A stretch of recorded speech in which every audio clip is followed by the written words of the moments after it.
मैंने ऐसे डांट दिया लोगों को, चलो पीछे हटो पीछे हटो। जैसे मैंने कहा पीछे हटो तो भीड़ एकदम चमत्कारिक रूप से पीछे हट गई। क्या बात है। तो भाई ने मेरी तरफ देखा, फिर मैंने भी बोला क्या चमत्कार हुआ। फिर मुझे ख्याल आया कि ऐसा यक्ष प्रश्न है केवल भाई जिसका जवाब बड़ा मुश्किल है। जैसे मैं बताऊं आपको, उसकी रोटी, भुवन सोम जी, है ना, सारा आकाश जी, तीसरी कसम, हाँ, ये ऐसी फिल्में हैं जी।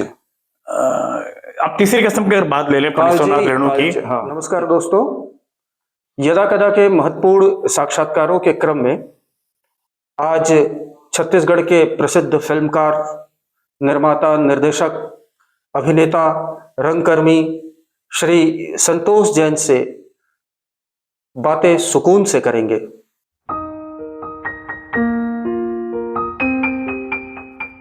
इस साक्षात्कार में हमने प्रश्नों का चयन इस प्रकार से किया है कि यह जानकारी परख हो।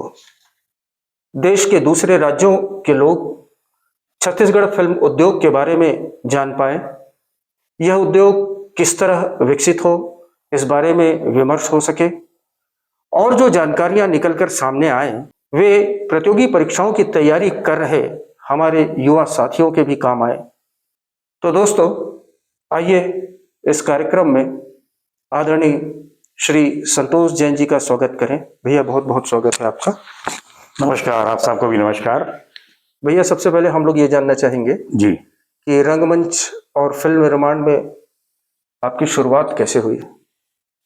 देखिए, शुरुआत मुझे लगता है कि दो बातें होती है जी।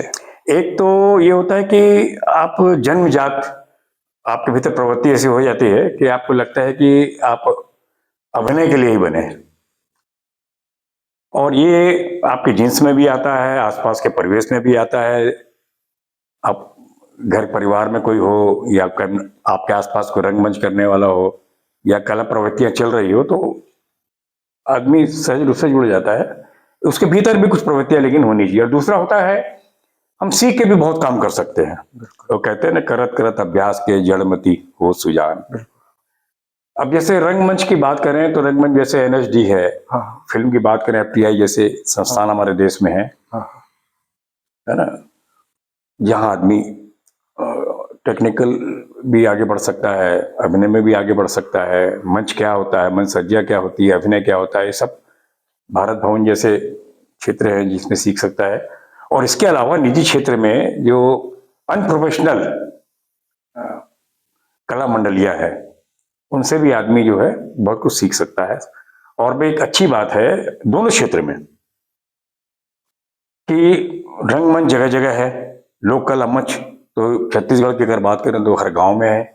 यहाँ से तीजन भाई, पद्मश्री पद्म विभूषण तीजन भाई जैसे लोग हैं, सूरज भाई खांडे हैं, झाड़ू राम देवांगन जैसे हैं, ऐसे लोक कला मंच से जुड़े बहुत सारे लोग छत्तीसगढ़ में अपने गांव से अपने परिवेश को आगे बढ़ाकर उन्होंने अंतर्राष्ट्रीय ख्याति प्राप्त की है। और जहां तक सवाल है कि मैं कैसे जुड़ा, जी जी, तो जुड़ना मुझे लगता है कि मेरे पिताजी बचपन में मेरे लिए एक हारमोनियम मास्टर रख दिए थे। अच्छा, जी जी। जब मैं खेल कूद के आता था तो हारमोनियम मास्टर मुझे रात में 9 बजे 8 बजे सिखाया करता था संगीत जी। दूसरा, मेरी माता जी जो थी वो भजन वगैरह अच्छा गाती थी, आवाज अच्छी थी। और तीसरी बात यह थी कि मेरे मोहल्ले में कला विकास मंदिर एक संस्था थी जी। उस समय बोंगो ड्रम और ट्रम्पेट, हाँ, परसराम टांडिया जी नाम था उनका, जी जी, कला विकास मंदिर। तो वो लोग रिहर्सल किया करते थे, मैं जाके बैठता था। तो मुझे बोंगो ड्रम बजाने का बड़ा शौक था। तो मुझे लगता था कि जो बोंगो ड्रम बजा रहा है रजनी यादव, ये कब उठ के जाएगा तो मैं उसको बजाऊंगा। तो कभी मैं उसके लिए पान लाता था, कभी कुछ। तो इस तरह मेरा संगीत के प्रति भी जो है रुझान हुआ। और हमारी जैन पाठशाला थी जहाँ नाटक हुआ करते थे, धार्मिक नाटक, जी जी जी, तो उसमें भी मैं कुछ अभिनय किया करता था। तो मुझे बड़ा अच्छा लगता था कि ड्रामा कर रहा हूँ, है ना, या संगीत से थोड़ा जुड़ा हूँ।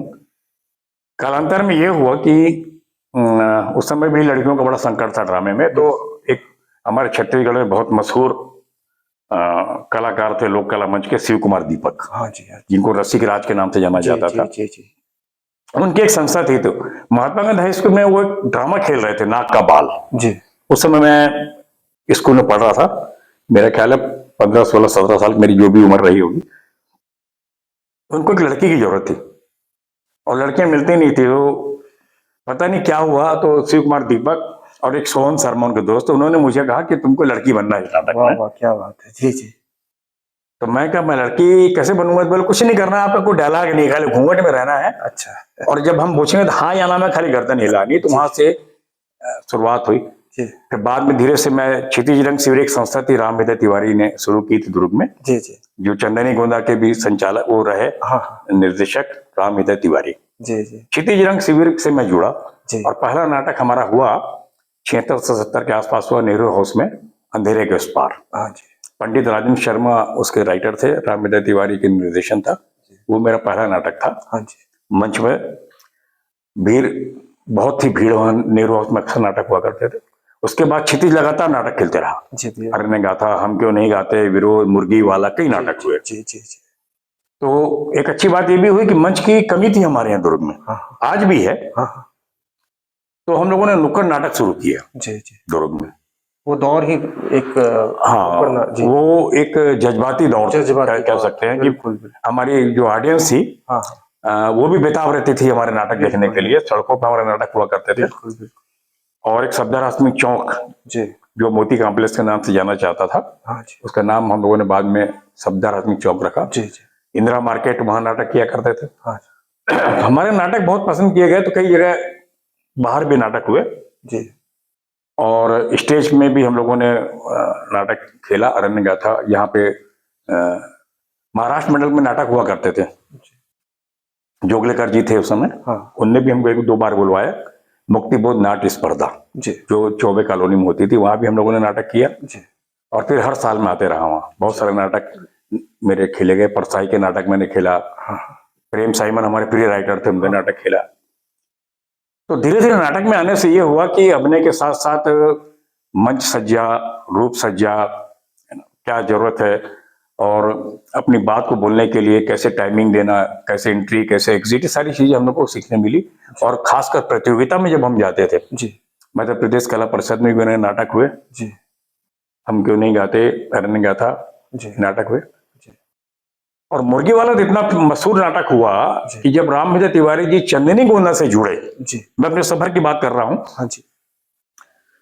तो उस समय क्षितिज रंग शिविर को कैसा चलाया जाए, जी कौन आगे आएगा, जी ये बात हुई। तो फिर मैंने निर्देशक के रूप में कमान संभाली। जी जी।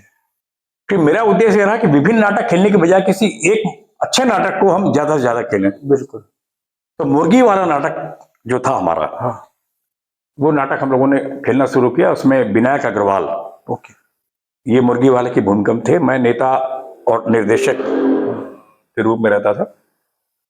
और वो नाटक धीरे धीरे धीरे धीरे इतना पॉपुलर हुआ कि उसके लगभग 500 प्रदर्शन 500 प्रदर्शन हुए। फिर जैसा होता है कि घर वाले कुछ धंधा करो, बिजनेस करो, हाँ। व्यापार करो।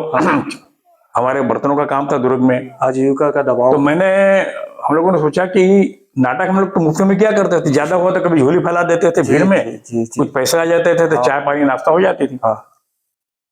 तो हमारे रामनित तिवारी जी ने भी प्रयास किया था महात्मा गांधी हाई स्कूल में टिकट बेचकर नाटक करने का, पर हमारे इतने खर्चे हो जाते थे मंच बनाना ये वो। जी तो हमको पहली बार ऑफर दिया महासमुंद में, महासमुंद कला संगम थी, ईश्वर शर्मा, लतीफ भोंगी, जी।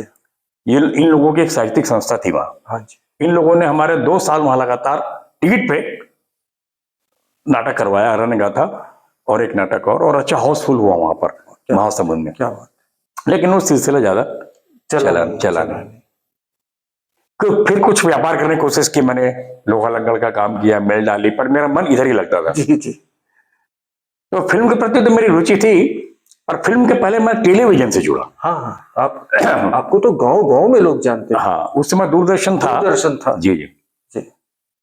और मैं बताऊं, इतना क्रेज था दूरदर्शन का। हाँ। मैंने पहला सीरियल भोर के तारा दूरदर्शन के लिए, जी। मतलब छत्तीसगढ़ रायपुर में दूरदर्शन ने पहला सीरियल मेरे ही उससे शुरू किया, भोर के तारा। जी जी। और एक हमने हीरा गांव में एक जमीन थी हमारी, जी। उसमें मैंने स्टूडियो बनाने की प्रक्रिया शुरू की थी। हीरा गांव, जिसके नाम से हीरा फिल्म है। अच्छा जी। राजनांदगांव सोमनी के पास में। अच्छा अच्छा। तो हम क्यों नहीं गाते में मैंने भगवान की भूमिका की थी। जी। उस समय सिर्फ दूरदर्शन ही चला करता था। तो एक मजेदार बात ये हुई उस समय कि भीड़ बहुत हो जाती थी, क्योंकि दूरदर्शन का सीरियल बन रहा है, आसपास के गांव के लोग, मेला ठेला जैसे बड़ी होती है वैसी भीड़ लगती थी। जी जी तो हमारे जो डायरेक्टर थे दूरदर्शन के, मनोज भाई, जी जी तो भीड़ होती थी तो वो हल्ला करते थे, हटो हटो हटो हटो, लोगों को भगाते थे तो वो भागते नहीं थे। हाँ हाँ मैं उस समय भगवान की भूमिका में था। मैं आपको जी फोटो है मेरे पास, दिखाऊंगा मैं, आप दर्शकों को दिखाइएगा। जी बिल्कुल बिल्कुल। हम क्यों नहीं आते, भगवान पृथ्वी पर आते हैं, बच्चों को पढ़ा नहीं पाते और लौट के चले जाते हैं, ये थीम थी। जी तो जब भीड़ होती थी, हल्ला गुल्ला होता था, मैंने ऐसे ही डांट दिया लोगों को, चलो पीछे हटो पीछे हटो। जैसे मैंने कहा पीछे हटो तो भीड़ एकदम चमत्कारिक रूप से पीछे हट गई। वो क्या बात है। तो भाई ने मेरी तरफ देखा, फिर मैंने भी बोला क्या चमत्कार हुआ। फिर मुझे ख्याल आया कि मैं भगवान की भूमिका हूं। क्या बात है, क्या तो लोगों को लगा भगवान बोल रहे हैं। क्या बात, और वो नाटक होने के बाद में लोग मेरे पैर छूने लग गए थे। क्या मतलब इतना क्रेज था उसका। जी जी जैसे कभी अरुण गोविल का बिल्कुल। वो रहा, उस तरीके से मेरे को गांव गांव में लोग भगवान के रूप में जानने लगे। फिर उस इमेज को तोड़ने के लिए मैंने कई दूसरे रोल भी किए दूरदर्शन के लिए। जी जी और दूरदर्शन के लिए मैं लगभग 12-14 साल मैंने काम किया। जी जी मेरा भोपाल से बहुरंग एक कार्यक्रम चलता था। हाँ हाँ वो लगातार 8-10 साल चला वो। जी जी जी बिल्कुल याद है। बहुरंग भोपाल दूरदर्शन से। याद है। रायपुर दूरदर्शन के लिए मैंने काम किया। जी जी बहुत सारे टेलीप्ले, टेलीफिल्में, हाँ डॉक्यूमेंट्रीज ये सब बनाई मैंने। हाँ दिल्ली दूरदर्शन में मेरे प्रोग्राम आए, पैजनिया आई मेरे 13 एपिसोड। आपके माध्यम से बहुत सारे कलाकार और फिल्म डिवीजन के लिए मैंने एक फिल्म बनाई, कलागढ़, खैरागढ़ पर। जी जी जी इस तरह कई डॉक्यूमेंट्रीज मैंने बनाई। हाँ कई अवार्ड भी मिले मेरी डॉक्यूमेंट्रीज को। वनचरिया को नासिक में नेशनल इंटरनेशनल फिल्म फेस्टिवल में बेस्ट जी ग्लोबल वार्मिंग का अवार्ड मिला। तो ये इस तरह मेरा ड्रामे का और टेलीविजन का ये सफर और संगीत का भी मेरा काम चलता रहा बीच बीच में। जी ऑर्केस्ट्रा हुआ करता था दूर में, कला विकास मंदिर, साधना संगीत समिति, जिसमें केदार यादव की जो बाद में श्रीमती बनी, उनकी शादी हुई, साधना यादव, वो भी उसी के नाम से था, साधना ऑर्केस्ट्रा राजनांदगांव। जी जी तो मेरा ऑर्केस्ट्रा से भी झुकाव रहा, जी ड्रामे से भी रहा, टेलीविजन के लिए मैंने सीखा। तो सारी चीज सीखने के बाद मुझे लगा कि प्रोफेशनल कैसे बनाया जाए। जी जी ठीक है, दूरदर्शन से मुझे कुछ पैसे मिल जाते थे। जी 89 मेरा एक पहला शायद वो टेलीफिल्म थी जिसमें मुझे 200 रुपए 400 रुपए रसीद पड़ी मेरे पास, जी जी जी वो मिले थे। हम ड्रामा देने शिमला भी गए थे, उस समय ऑपरेशन ब्लू स्टार हो गया था। हाँ हाँ तो दिल्ली में हम लोगों को रुकना पड़ा प्लेटफार्म में। हम मुर्गी वाला नाटक लेके गए थे। हमारी पूरी टीम प्लेटफार्म दिल्ली में रही।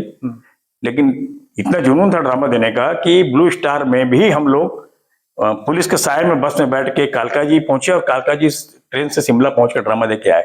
उसमें हमको भजेंद्र रोड का बेस्ट स्क्रिप्ट अवार्ड मिला था शिमला में। तो इस तरह कई घटनाएं भी ड्रामे में हुई। हम डोंगर गांव में एक ड्रामा दे रहे तरह गया था, तो नकली तलवार और नकली भाले थे हमारे पास में, तो नानगम रोक लिया गया था हमको। तो किसी तरीके से उनको जब समझाया गया तो फिर उन्होंने छोड़ा। इस तरह कई प्रसंग, मनोरंजक प्रसंग भी हुए। कई जगह हमारे नाटक माइक की वजह से खराब भी हुए, कई अच्छे हुए, खूब तालियां बजी। लेकिन उपलब्धि ये रही कि 500 प्रदर्शन के बाद हम लोगों ने खुद रोक दिया मुर्गी वाला। जी रोकने का कारण ये था कि लोगों को हमारे डायलॉग याद हो गए थे। तो इससे पहले कि हम डायलॉग बोले, ऑडियंस बोलने लगती थी। ऑडियंस बोलने लगती थी। तो अब हमने कभी इसका इति करते नहीं। हालांकि बहुत सारा नाटक हम लोगों ने खेले। फिर फिल्म के क्षेत्र में मैं आया तो 2000 में जब छैया भुइयां आई, उसके बाद में पहली धार्मिक फिल्म मैंने बनाई जय बमलेश्वरी मैया। उस समय एक चीज थी कि सारा सब कुछ हम बम्बई पर डिपेंड रहते थे। सेलुलाइट पे, मतलब जब वहां से रॉ मटेरियल आता था यहाँ पर। मैंने 16 mm में बनाई थी, अब 35 उसके बाद आया। तो जब तक हम शूटिंग करके, कैमरामैन भी वहीं के थे, कैमरा भी वहीं का था, तो जब तक वहां लैब से रिपोर्ट ना आ जाए तब तक हमारी सांस अटके रहती थी, पता नहीं क्या हुआ कि पता नहीं क्या हुआ है। और मेरी बमलेश्वरी मैया में अनूप जलोटा, सुदेश भोसले, इनका मैंने टाइटल सॉन्ग वगैरह लिया था। और उसमें खुमान साहब एक थे, चंदनी गोंदा के, जो सब म्यूजिक जिन्होंने दी थी, उनका म्यूजिक डायरेक्शन था उसमें, म्यूजिक संगीत निर्देशक थे वो। तो बड़ा डर बना होता था। पर येरा गांव में उसकी शूटिंग हुई मेरे उसी येरा गांव में। और जय बमलेश्वरी मैया मेरी पहली धार्मिक फिल्म थी। उसके बाद फिर मैंने वंदना, अजब जिंदगी, गजब जिंदगी, और अभी एक भोजपुरी मेरी मिल गई चंदनिया बनाई मैंने भोजपुरी में। इस तरीके से फिर फिल्मों पे आ गया। और साथ ही साथ टेलीविजन का काम भी चलता रहा। जनसंपर्क के लिए मैंने कम से कम 100-200 विज्ञापन फिल्में बनाई। कई डॉक्यूमेंट्रीज बनाई मैंने, जी। इस तरह के सिलसिला। और रजा मुराद जी को भी मैंने, जैसे बाहर की बात करें जी तो अनूप जलोटा, सुदेश भोसले को तो मैंने फिल्म में लिया था गाने जी के जी लिए। जी जी रजा मुराद को मैंने एंकरिंग के लिए लिया, जी जी है ना। और भी बॉम्बे के कई जी। उनको मैंने इन्वॉल्व किया। टॉम आल्टर के साथ बिल्कुल। मैंने एक डॉक्यूमेंट्री बनाई। बिल्कुल बिल्कुल। इस तरीके से अ, ये जुनून जो बरकरार रहा जी मेरा। जी और फिल्म, टेलीविजन और जी। में वीडियो फिल्म का भी दौर आया था भैया, तो उस दौर में भी क्या आपने कुछ कोशिश की थी क्या? वीडियो फिल्म में हम लोग एल्बम वगैरह बनाया करते थे, हाँ हाँ VHS बोलते थे उसको। जी जी। इतना बड़ा रिकॉर्डर होता था हाँ हाँ हाँ उसपे, हालांकि क्वालिटी नहीं मिलती थी, हाँ हाँ लेकिन तसल्ली हो जाती थी कि चलो कुछ कर रहे हैं हम लोग। हाँ तो मैं अपने एरा गांव में वीडियो एल्बम वगैरह मैंने बनाया करता था उस समय। हाँ हाँ। तो VHS पे मैंने काम किया।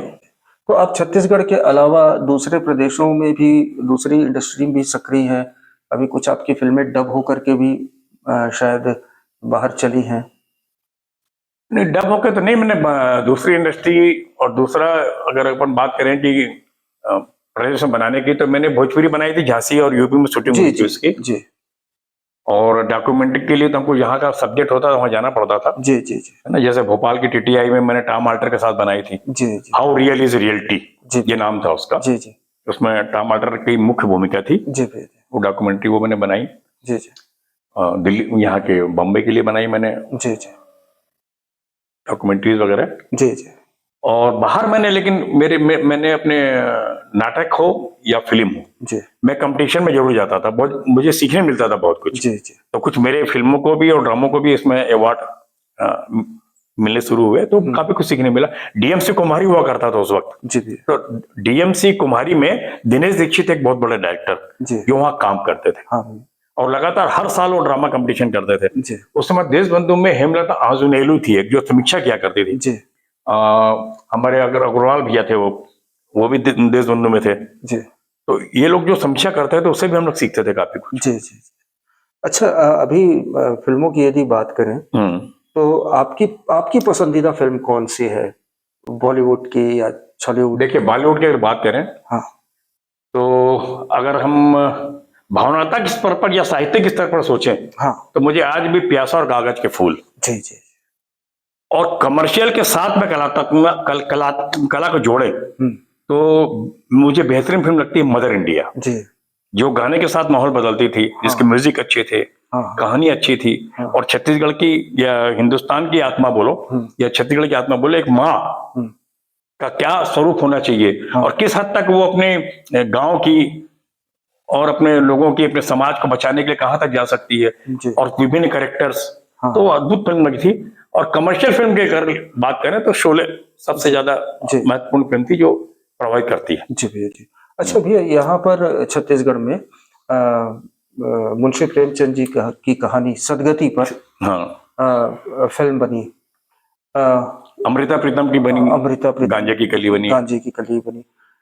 इसके बाद नौकर की कमीज बनी, इनकी नौकर की इसमें कमीज विनोद कुमार शुक्ल शुक्ल जी। पे बनी। हाँ जी। तो ये इन साहित्यिक कृतियों पर ये फिल्में बनी। अभी के दौर में अभी हम देखे हैं कि भूलन दे- भूलन द मेज, भूलन का जी। उपन्यास पर संजीव बख्शी जी की बनी।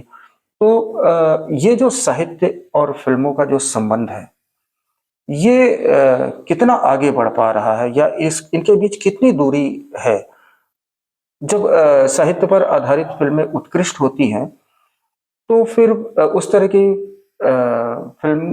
फिल्मों का वातावरण क्यों निर्मित नहीं होता है? हाँ, ये एक ऐसा यक्ष प्रश्न है जी केवल भाई, जी जिसका जवाब बड़ा मुश्किल है। जी। जैसे मैं बताऊं आपको, जी जी उसकी रोटी, भुवन सोम, जी है ना, सारा आकाश, जी तीसरी कसम, हाँ ये ऐसी फिल्में हैं। जी। अब तीसरी कसम की अगर बात ले लें विश्वनाथ रेणु की, हाँ जी कि इतनी अच्छी कहानी, इतना अच्छा फिल्मांकन, जिसमें राज कपूर जैसे दिग्गज ने हाँ काम किया, हाँ गाने जिसके आज भी गाए जाते हैं, लेकिन वो फिल्म हाँ नहीं चल पाई। जी जी और दूसरी अगर बात करें, हाँ जय संतोषी माँ, जी, वो चल गई, वो फिल्म को लोग टाकी में लगाने को तैयार नहीं थे, और जब लगी तो उतारने का नाम नहीं लिया। जबरदस्त चल गई। हाँ तो ये होता ये है कि जो अच्छी चीजें होती है वो अच्छे लोगों के लिए होती है। हाँ हाँ अच्छे लोगों से मेरा मतलब कि सोच के लोगों के लिए, जी जी जी जी है ना।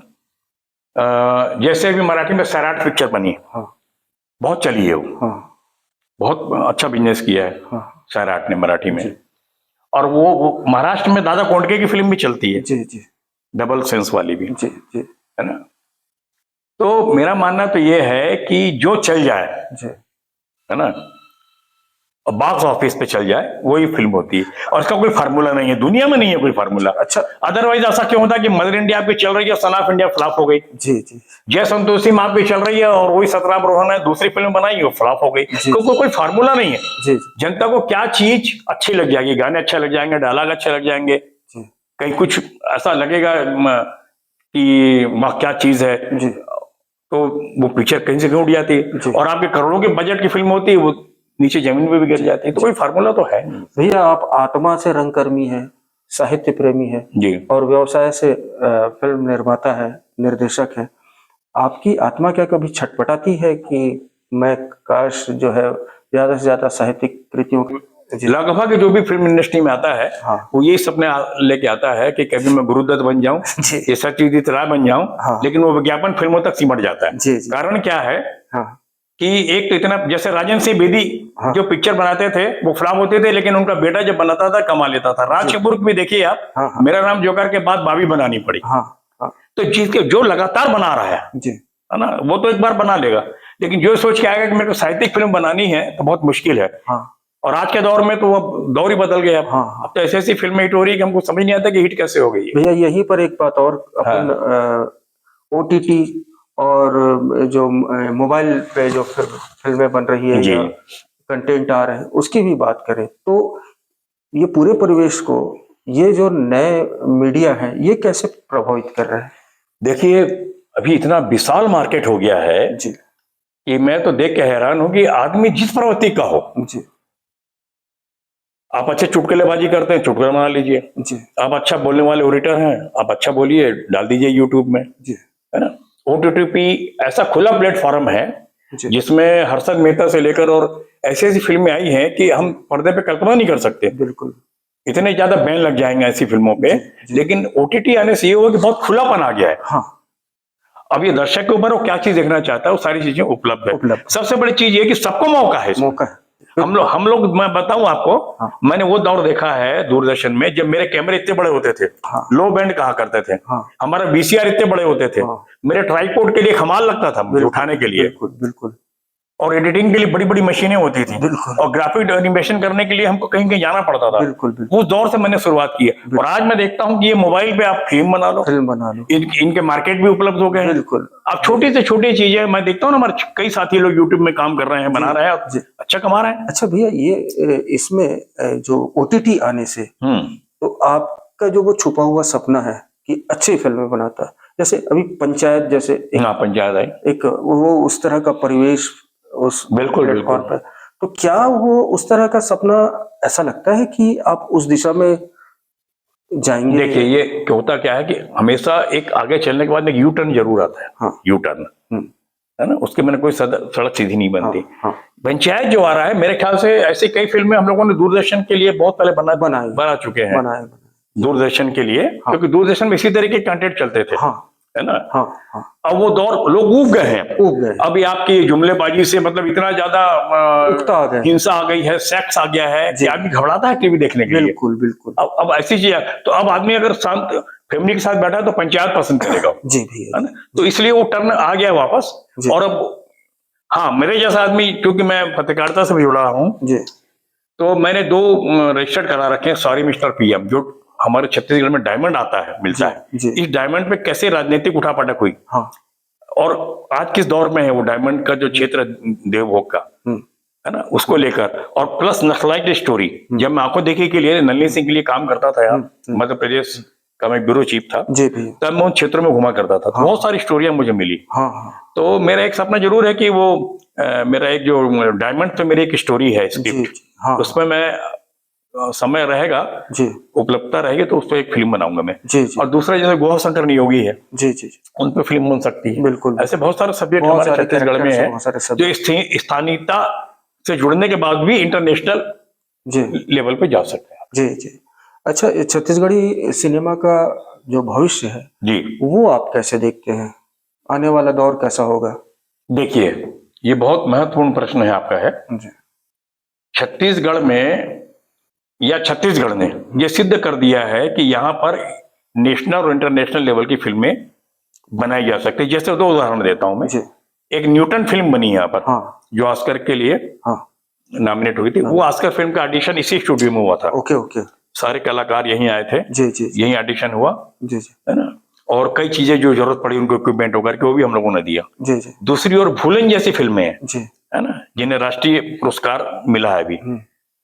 तीसरी बात, यहाँ पर वो जो चीजें फिल्मों के लिए चाहिए, पूरा छत्तीसगढ़ एक स्टूडियो है। हाँ। यहाँ नदी है, पहाड़ है, जंगल है, मॉल्स हैं, अच्छी सड़कें हैं, जी। है ना, सारी चीजें यहाँ पर। एक जीवंत कलाकार हैं, बिल्कुल। आपको जिस नेचर के चाहिए वो सारे कलाकार यहाँ हैं। हाँ। तो इस हिसाब से छत्तीसगढ़ हमारा बहुत समृद्ध है। जी दूसरी ओर अगर हम साउथ से तुलना करें, जी साउथ में जितने सिनेमा घर हैं जी उसके मुकाबले हमारे 10% नहीं है। जी। तो अगर हम ज्यादा बजट की फिल्में बनाए तो हमारे लिए बहुत नुकसान वाली बात है, क्योंकि हम ज्यादा, हमको यहाँ पे थिएटर मिलते नहीं है। हाँ हाँ। तो हम लोगों ने, क्योंकि मैं अपने एक एसोसिएशन के प्रेसिडेंट भी हूँ, और अभी सरकार ने, शासन ने मुझे इसमें भी लिया है, फिल्म टेलीविजन बोर्ड में जी विशेषज्ञ उसके नाते, जी। और भी मेरे 2-4-6-7 साथी उसमें है। जी जी हम लोग प्रयास करेंगे जी भैया। कि जो फिल्म सिटी बन रही है, जी जी प्लस सब्सिडी लोगों को मिले, प्लस जी जी सबसे महत्वपूर्ण ये है कि ये कुछ ना मिले जी। लेकिन थिएटर यहाँ बने, ऐसा माहौल पैदा हो, ताकि हमारी फिल्में अपनी लागत भी निकाल सके और ज्यादा से ज्यादा लोगों तक हम अपने सिनेमा को पहुंचाए। जी जी। अच्छा, ये जो स्थानीय फिल्में हैं या छत्तीसगढ़ी फिल्में हैं, इसको दर्शकों तक पहुंचाने के लिए और क्या क्या प्रयास किए जाने चाहिए?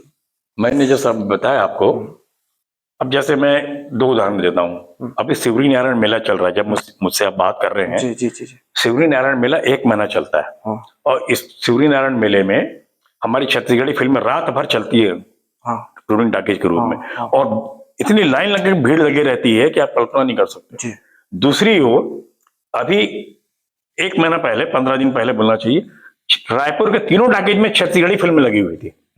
चाहे राज टॉकीज हो, चाहे प्रभात टॉकीज हो, चाहे श्याम टॉकीज, तीनों जगह छत्तीसगढ़ी फिल्में थी। जी।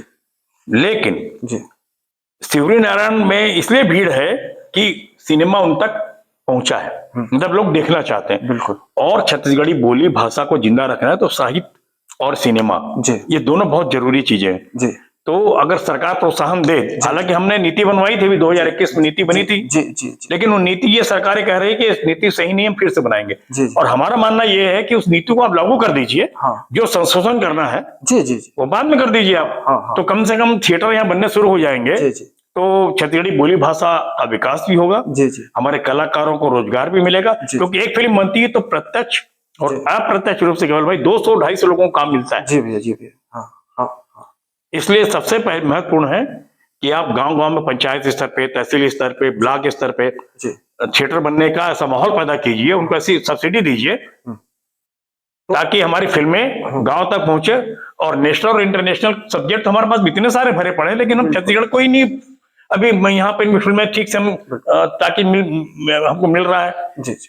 और मिल नहीं पा रहा है। और क्या क्या महत्वपूर्ण सुझाव आप लोगों ने सरकार को दिए हैं? देखिए, हम लोगों ने सुझाव तो यही दिया था जो फिल्म नीति में लागू है 2021 में। हालांकि फिल्म विकास निगम की स्थापना रमन सिंह ने की थी 6 महीना पहले चुनाव के, अगले चुनाव के पहले, जिसमें अभी स्वर्गीय राजेश अवस्थी अध्यक्ष बने थे। उसके बाद में जब ये दूसरी सरकार आई तो उन्होंने कम से कम फिल्म नीति और राजपत्र में प्रकाशित भी कर दिया। उसमें एक कमी जरूर है कि सब्सिडी हम लोगों को कम मिल रही है, हिंदी फिल्मों को, दूसरी लैंग्वेज को ज्यादा थी।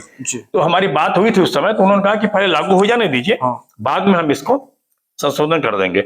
हमारी आज की सबसे ज्यादा जरूरत है कि ज्यादा से ज्यादा थिएटर खुले, उसके लिए सरकार प्रोत्साहित करे आर्थिक रूप से भी, और जो भी उसके लिए वो कर सकती है। क्योंकि हमारा, देखिए, हम लोग फिल्म मेकर है, हमारा काम एक अच्छी फिल्म बनाना और उसको प्रदर्शित करना, ये हम लोगों का काम है, फिल्म वालों का। जी जी। अच्छे कलाकार ले, टेक्नीशियंस ले, अच्छी कहानियां ले, बनाए। लेकिन जब थिएटर ही नहीं होगा तो फिर हम तो मजबूर हैं कि जो हमको थिएटर मिल रहा है उसमें हम फिल्म लगानी। और अब तो इतने फिल्म मेकर आ गए हैं, मैं बता रहा आपको कि थिएटर नहीं मिल पा रहा है लोगों को, तो मारामारी चल रही है कि इनकी फिल्म उतरे तो हम लगाए, उनकी उतरे तो हम लगाए, इस तरीके का माहौल अब हो गया है। लेकिन सबसे ज्यादा जरूरत, चाहे ड्रामा हो, थिएटर, यहाँ नाटक करने के लिए कोई भी मंच नहीं है छत्तीसगढ़ में कि जहाँ पे, खासकर जो राजधानी है ये, कि जहां जाकर आदमी सुविधा के साथ अच्छे अच्छे रंगमंच, अच्छे अच्छे नाटक खेल सके। और नए इतने थिएटर हैं कि जहां हम लोग बेफिक्र होकर अपनी फिल्में प्रदर्शित कर सके। अच्छी बुरी का फैसला तो जनता करेगी, पर थिएटर तो मिले। बिल्कुल बिल्कुल। इसके लिए हम लोग प्रयत्नशील हैं, और हमारी जब मीटिंग होगी तो हम लोग इन्हीं बातों को रखने वाले हैं। जी जी जी। अच्छा जी। भैया, जो बहुत सारे युवा इस क्षेत्र में आना चाहते हैं, हाँ, तो क्या सलाह देंगे आप उनको इसमें, और चीजें जो प्रशिक्षण और स्किल वगैरह कितना मतलब देखिए पहली बात है कि जहाँ चाह है वहाँ राह है। जैसे मैंने अपना उदाहरण बताया कि मुझे ड्रम सीखना था, ये सीखना था, तो मैं बैठे रहता था। ड्रामा करना था तो मैं देखता था। सीधी सी बात है, आपके भीतर पागलपन होना चाहिए, जुनून होना चाहिए कोई चीज को करने का। और निश्चित होना चाहिए कि मुझे थिएटर करना है, मुझे फिल्म करनी, क्योंकि थिएटर की दूसरी कड़ी तो फिल्म में ही है ना। आज नसरुद्दीन साहब से लेकर संजीव कुमार तक सब थिएटर से ही आए लोग हैं, है ना। तो आपके भीतर तो जुनून होना, पागलपन होना, और दूसरी बात यह है कि आपको परिस्थितियां कैसे भी हो उसके लिए तैयार रहना। घबरा के भागना नहीं है, बिल्कुल, है ना। आप संघर्ष करेंगे और करते रहेंगे तो आपको निश्चित रूप से जो है आपको सफलता मिलेगी। जो फिल्म बना रहे हैं उनके पास आसपास रहिए आप, कौन कैसा काम कर रहा है उसको देखिए आप, है ना। तो ये सारी चीजें हैं, आपको समय देना पड़ेगा और जुनून होने चाहिए आपके भीतर में, और धैर्य होना चाहिए कि मंजिल मेरे को मिलेगी, ये दृढ़ निश्चय होना चाहिए, तभी आप जो है कहीं पहुंच पाएंगे। अच्छा, भारतीय सिनेमा में जी छत्तीसगढ़ की फिल्मों के योगदान को देखें तो आप क्या योगदान पा रहे हैं, खासकर यहाँ पे इंडस्ट्री के? देखिए, समय समय पर जैसे किशोर यहीं के थे, और उन्होंने जो पिक्चर बनाई थी, बहुत बड़े वो एक्टर भी हुए, डायरेक्टर भी हुए, बिल्कुल, है ना। तो किशोर साहब की एक फिल्म आई थी दिलीप कुमार को लेकर, नदिया के पार। जी बिल्कुल। और आपको मैं बताऊं, ताजुब होगा आपको, नदिया के पार में छत्तीसगढ़ी संवाद थे। बिल्कुल बिल्कुल, मैंने देखी है फिल्म। जी, देखिए ना आपने? हाँ, यूट्यूब में है।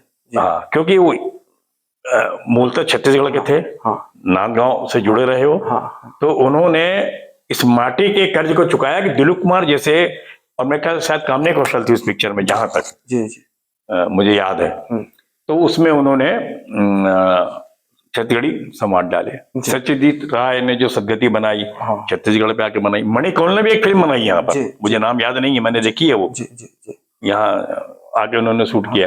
और अभी तो ये हो रहा है कि सारे चैनल्स वाले भी, बहुत बड़े बड़े चैनल वाले आके यहाँ शूट कर रहे हैं।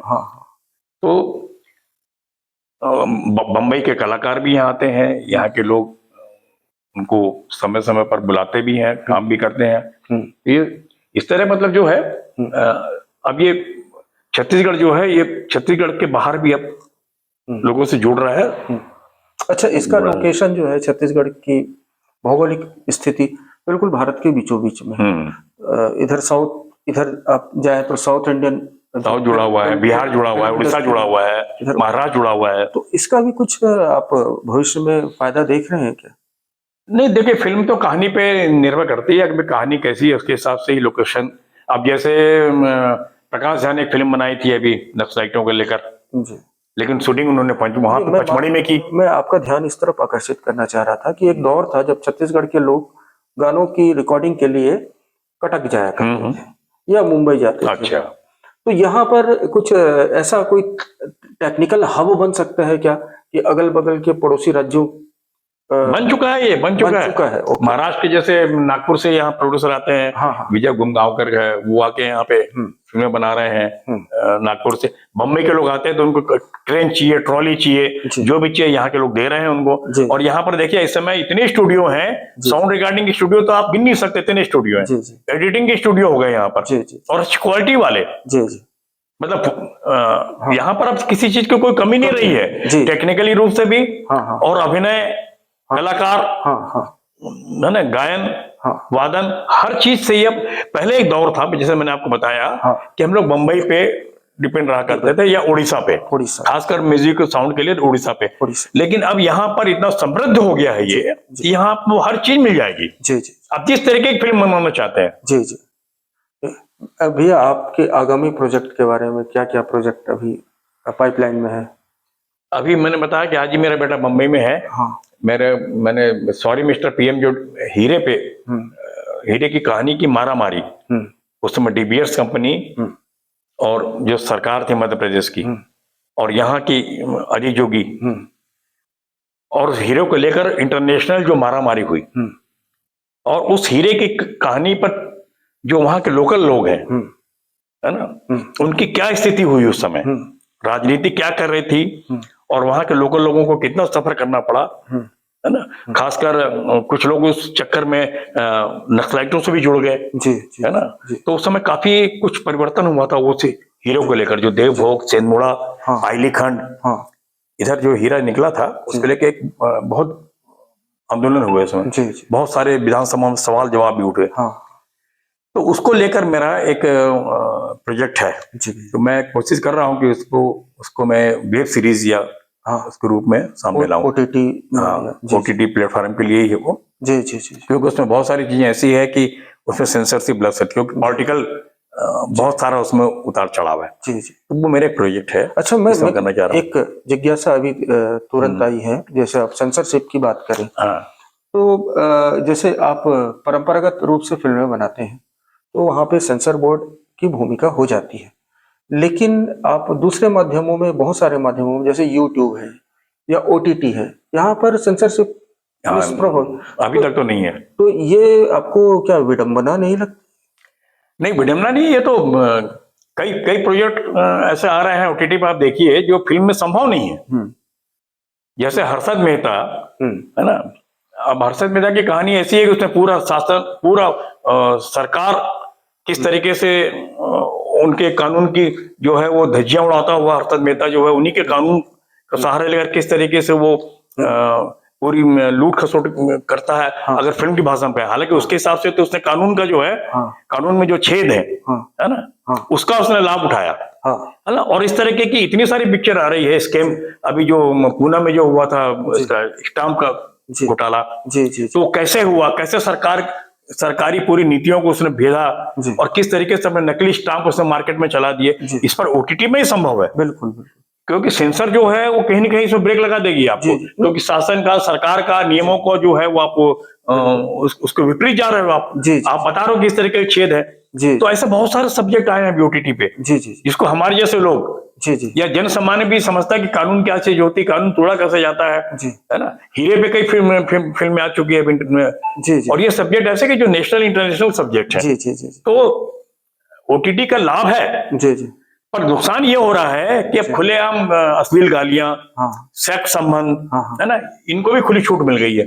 तो उससे भी क्या हो रहा है कि जो अनमेच्योर्ड लोग हैं, है ना, वो उनके दिमाग जो है, उनकी बुद्धि जो है, वो अब विपरीत दिशा की ओर जाने लग गई है। ये बड़ा बड़ा नुकसान भी हुआ है। आपके मोबाइल पे ऐसी फिल्में आ जाएंगे कि वो शर्मिंदा हो जाए, शर्मिंदा पड़ता है, क्योंकि इस तरीके का भी दुरुपयोग हो रहा है। बिल्कुल। तो दोनों बातें, खुलापन आने से कुछ चीजें जो उजागर होनी चाहिए थी वो हुई हैं, और जो उजागर नहीं होनी चाहिए थी वो भी हो रही है।